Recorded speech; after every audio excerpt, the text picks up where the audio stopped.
Hello guys! Welcome! Collective reading tayo ngayon. Tingnan natin kung anong energy ng person mo, okay? Be open-minded po, hindi po halos lahat makaka-resonate kaya piliin nyo na lamang. And thank you nga po pala sa mga nag-subscribe at sa mga bumabalik. Welcome po tayo.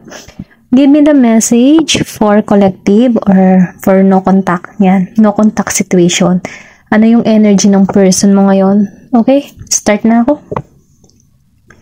Give me the message. Anong energy ng person mo?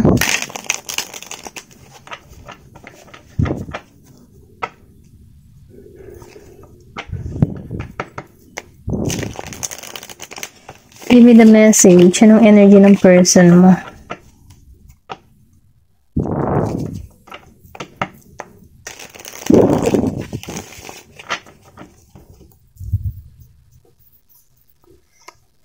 Give me the message. Anong energy ng person mo?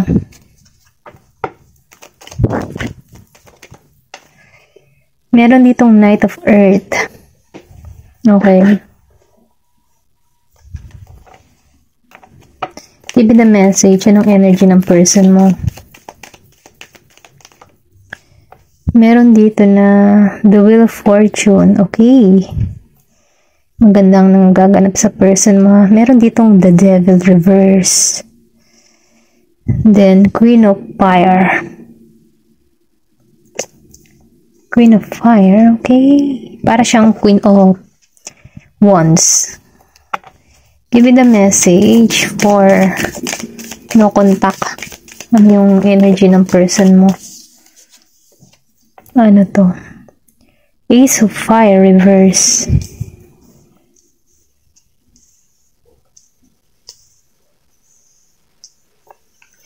Give me the message.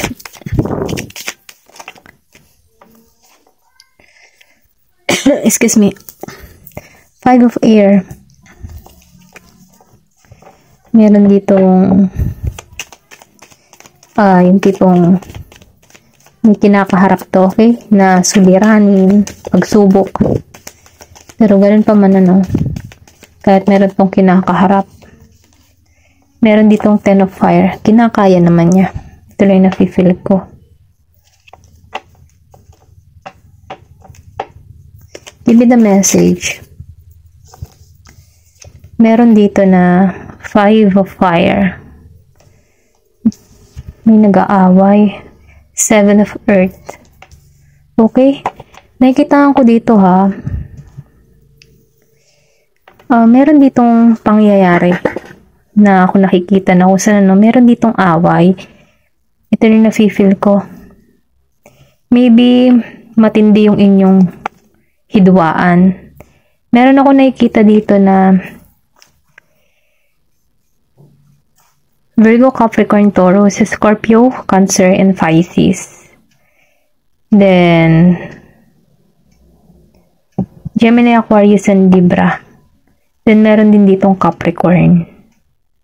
Okay? Ito lang yung nakikita ko. Virgo, Capricorn, Taurus. Malakas ang Taurus. Then Aquarius. At Capricorn. Okay? Ito lang yung nafe-feel ko. Meron din ditong Libra.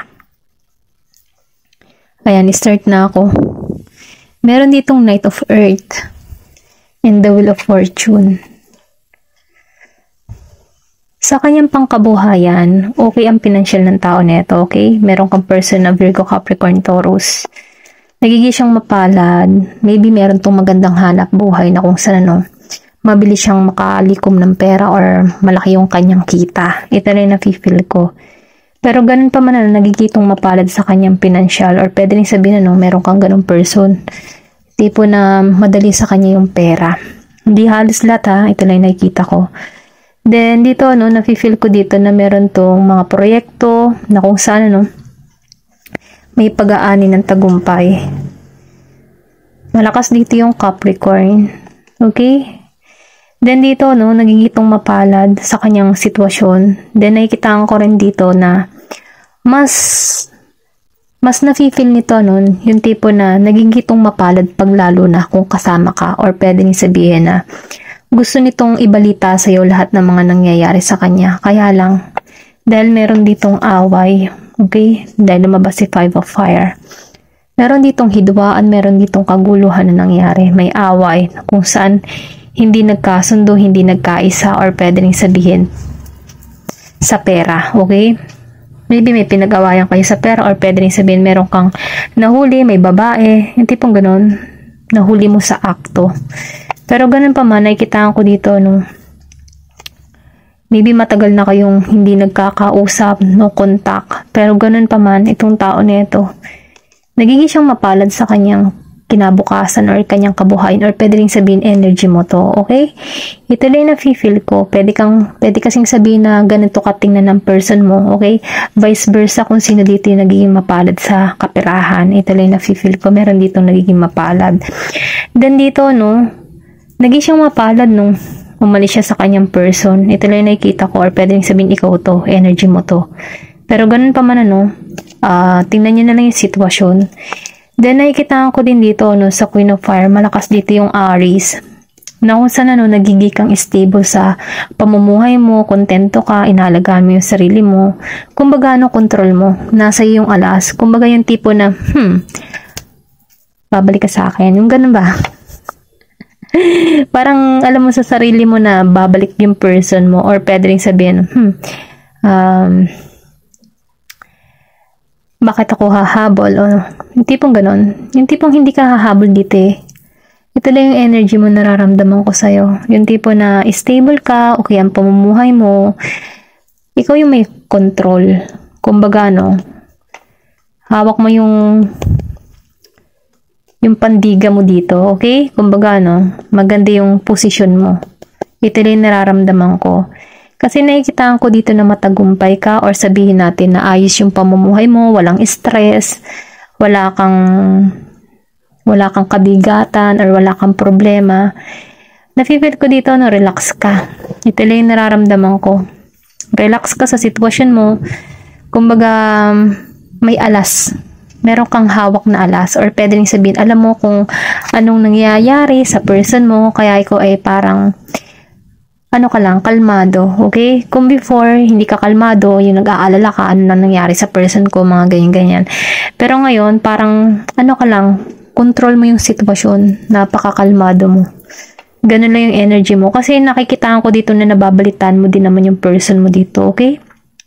Ito yung nafe-feel ko. Pero ganun pa man, ano, masaya ka, okay? Masaya ka kung nasasan ka man ngayon. Masaya ka kung ano nangyayari sa buhay mo. Ito lang yung nararamdaman ko. Kontento ka. Okay? Nagiging kang maganda, maayos ka. Maybe nakapokus ka dito sa iyong activity, sa iyong paglago, sa iyong pagpapaganda, yung mga ganun ba. Or exercise. Kasi nakikitaan ko dito yung pagiging mong komportable. Komportable ka para sa iyong sarili, komportable ang buhay mo, okay? Lumalago ka bilang isang individual. Ganun. Ganun kita nakikita dito. Then dito, no, sa The Devil Reverse. Nafe-feel ko dito, no, hindi na to nagiging toxic, o pwedeng sabihin na hindi ka na masyadong, alam mo yun, yung hindi ka na masyadong naghahabol sa person mo. Maybe ikaw yung tipo ng tao na ikaw na mismo yung unang sumusuyo, pero dahil may pagbabagong nagaganap sa'yo, nangyayari dito, nafe-feel ko dito na pinagpapasa Diyos mo, okay? Kumbaga, no, hindi ka na nagiging toxic na yung tipo na ikaw yung habol ng habol. Pero ganun pa man, dahil lumabas ang The Devil Reverse, wala ka ng hobby na hindi makakabuti. I mean, ano, wala ka ng toxic, or sabihin natin wala ng toxic sa paligid mo. Kumbaga, naalisan mo na kasi lumabas na nga dito si Queen of Fire.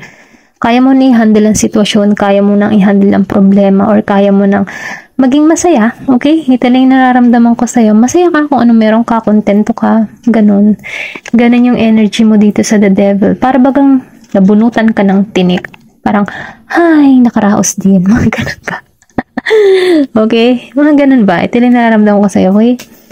Then dito, no, sa Ace of Fire Reverse, tinanggalan mo to okay? Kasi nakikitaan ko dito sa Ace of Fire, wala kang may offer, or pwede rin sabihin na hindi ka lumago sa sa tao na ito. Hindi lumago yung inyong samahan, hindi kayo nag-matured sa bawat isa, okay? Ito na feel ko.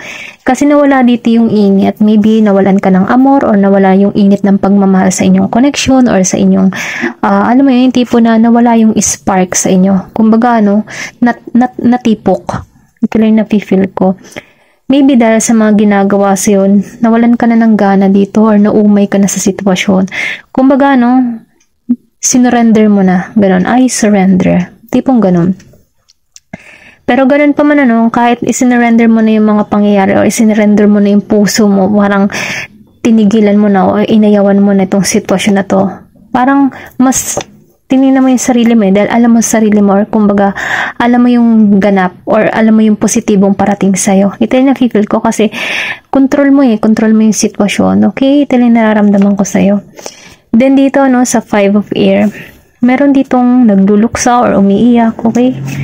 Kumbaga dala-dala niya, marami siyang pasanin or sabihin natin marami siyang responsibilidad na kinakaharap. Then na-feel ko dito sa tao na ito, may Aquarius and Scorpio and Cancer, Pisces. May Sagittarius din ako nakikita. Kumbaga, nakikitaan ko dito na malaki yung responsibilidad mo. Maybe sa iyong mga anak, kung may anak ka man or kung ikaw man isang single, mas inuuna mo muna ang responsibilidad sa pamilya mo bago ang taong ito. Okay? Kumbaga, nakatuon ka muna sa iyong mga pangarap. Kasi nagdusa ka dito. Na-feel ko. Meron kang luha, iyak. Ngayon, na-feel ko dito, meron ditong tamang oras. Kumbaga, pwedeng sabihin ikaw to or ito yung person mo, yung nararanasan ng person mo, vice versa na lang po. Kasi nakikitaan ko dito, meron ditong tao na, alam mo yun, hinahabol ng problema. Kumbaga, na-stuck siya sa sitwasyon, nahihirapan siya, pero ganun pa man ang may papayo lang dito, kung ikaw man ito, may oras dyan, kumbaga, moving on. Then, na-feel ko din dito, nandito ka na sa time ng tik-tak na kung saan, nasa iyo yung desisyon kung mananatili kang ganito. Okay?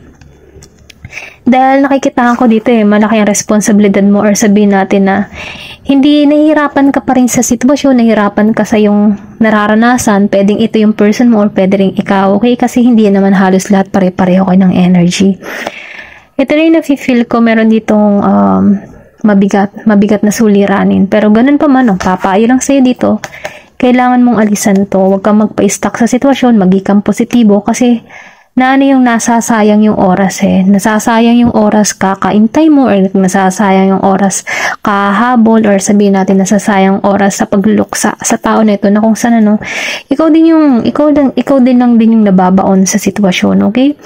Kung ikaw man to, kumbaga, palayaan mo yung sarili mo kasi nalakad yung oras. Sayang yung oportunidad na naghihintay sa'yo kasi na-stuck ka sa ganitong sitwasyon Pero ganun pa man, sinasabihan ka dito, maalisan mo to. Kumbaga, kailangan mo lang dito ng lakas. Lakas ng loob, okay? Kumbaga, magtuon kasi yung goal sa pangarap mo. Then, na-feel ko din dito, mas unahin mo yung talagang family mo or yung nagmamahal sa'yo, okay? Pwedeng sabihin, anak. Kung meron ka mang anak, yun muna ang unahin mo. Kung inalisan ka o iniwan ka ng person mo, magtuon ka sa yung anak, okay? Kasi yung anak mo, hindi kanyang iiwan. Siyempre, sa dalangin na lamang din, una, manampalataya sa Diyos. Then dito, sa 7 of Earth, meron ditong sorpresa na hindi mo aakalain magaganap sa buhay mo. Yung iba sa inyo makaka-receive ng regalo. Ito rin na-feel ko, pwede rin sabihin na regalo mula sa Diyos, okay? Mga blessing, magandang balita, proyekto, trabaho, or pwede rin sabihin na may magregalo sa'yo. Kasi ang blessing ay nasa iba't ibang forma yan okay? Ito rin na-feel ko. Hindi mo akalain na ganito pala yung magaganap sa buhay mo, okay? Kasi meron ditong pag-aani, may tagumpay, meron din regalo kang marireceive dito, okay? Hindi halos lahat makaresonate, pero ito lang nakikita ko. Meron ditong tao makaka-receive ng biyaya, blessing, na kung saan ginabayan siya dito. Kung makikita mo dito, meron ditong cross. Kumbaga, sinasabihan ka dito, or pwede rin kung ikaw man inasasaktan ngayon, merong gantimpala kang marireceive. Kumbaga, magtiwala ka lang sa Diyos at manalangin, okay? Ngayon, ito lang nakikita ko.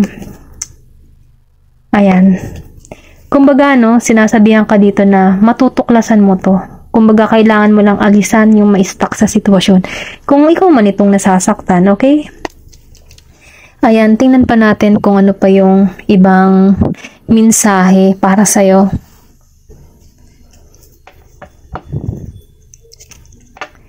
Give me the message. Ano yung mensahe pa?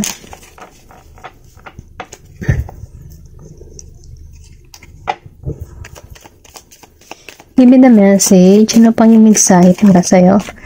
Meron ka dito na envy. So, ibig sabihin meron ditong naiinggit or pwede rin sabihin nakakaramdam ka ng inggit sa, yung tipo na naiinggit ka sa ibang relasyon, buti pa sila okay, then ikaw hindi. Yung tipong ganun, ano. Pero ganun pa man, no, sinasabihan ka dito na meron ditong pagbabagong magaganap na kung saan, no, may kanya-kanya kayong kapalaran, may kanya-kanya kayong hahantungan, na kung saan huwag kang mainggit sa tinatamasa ng ibang tao kasi meron niyang oras, natakbo yung oras mo, okay? Pero ganun pa man, mag-focus ka sa yung paglago, mag-focus ka sa yung abilidad, okay? Mag-focus ka sa yung sarili. Ito lang yung mensahe dito sa envy. Kung nakakaranas ka ng minsan na nakakaramdam ka, hindi naman maiwasan yung ganun pakaramdam kasi normal naman yun sa tao, yung makakita ka ng masasayang relasyon tapos ikaw lugmok or something na malamig ang Pasko, okay?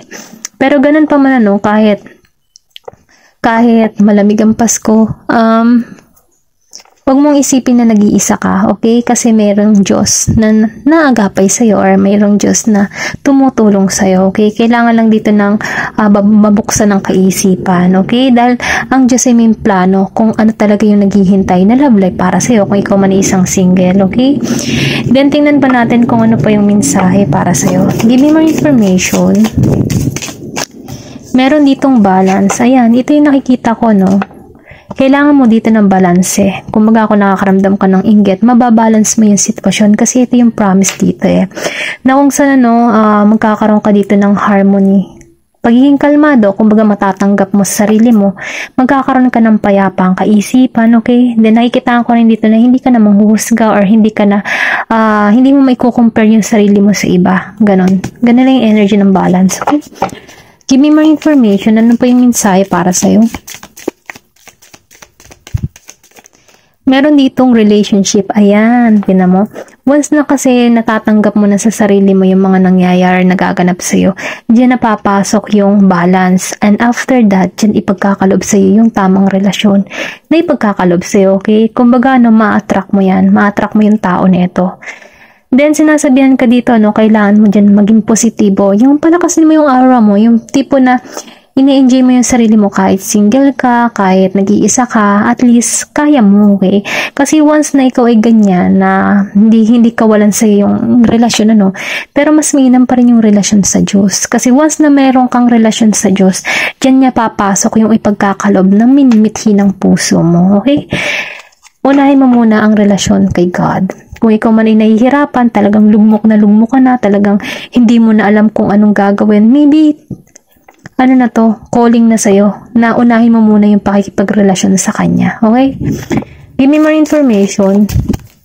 Meron dito na growth. So, ayan, pumasok ang growth. So, ibig sabihin, once na ikaw ay nakipagrelasyon kay God, talagang ikaw ay puspusan na sa kanya, humihingi ka ng tawad sa kanya, then sinasabi mo sa kanya lahat ng gusto mo mangyari.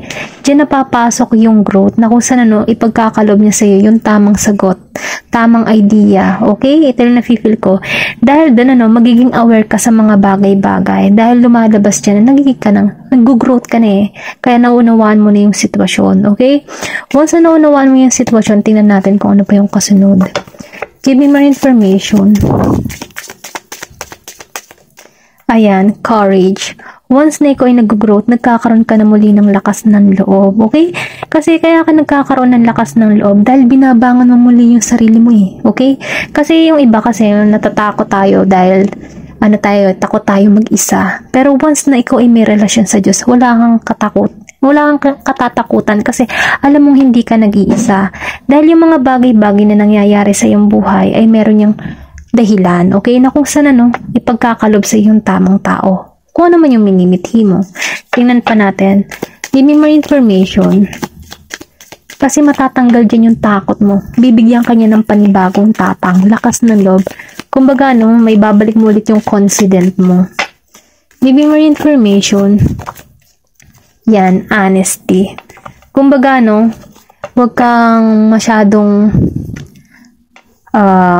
yung tipo na, it's better na maging tapat, okay? Kasi, tapatin mo kay God kung ano talaga yung minimithi mo, kung ano yung gusto mo, kung ano yung gusto mong marating, kung ano talaga yung gustong-gusto ng puso mo, okay? Kasi once na natatapat mo yan sa Kanya, kung ano yung mga gusto mo, or kung ano man yung gusto mong relasyon, yan ibibigay niya sa'yo kasi ang Diyos ay tapat, okay? Ito yung nafe-feel ko. Tingnan pa natin kung ano pa yung mensahe parating sa'yo. Last. Give me the message. Ano pa yung mensahe parating sa'yo?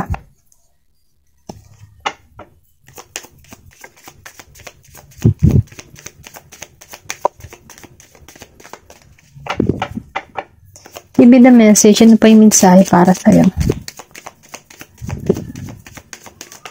Ayan, magic wands. Kasi, lumabas ang magic wands. Once na naging tapat ka na sa Kanya, dyan niya na ipagkakalob sa'yo. Kasi ma-attract mo na mamamanifest mo na talaga yung gusto mo mangyari. Focus your energy on one thing. Nakalagay dito. I-focus mo kung ano talaga yung gustong-gusto mo makamit. I-focus mo kung sino talaga yung gusto mo makasama. Okay? Kasi once na nakapokus ka sa Kanya, ipagkakalob niya kung ano talaga yung minimithi ng puso mo. Tingnan pa natin isa pa. Last. Nakita ko ang 21-21. So, ibig sabihin balance. Then, nafe-feel ko din 2021 para may pagka-yin and yang. Okay? Winning gibus. Count your blessing. Diyan ka na magbibilang ng blessing. Okay? Ayan, nakita ko yung 21-21. 333. God's number. Okay?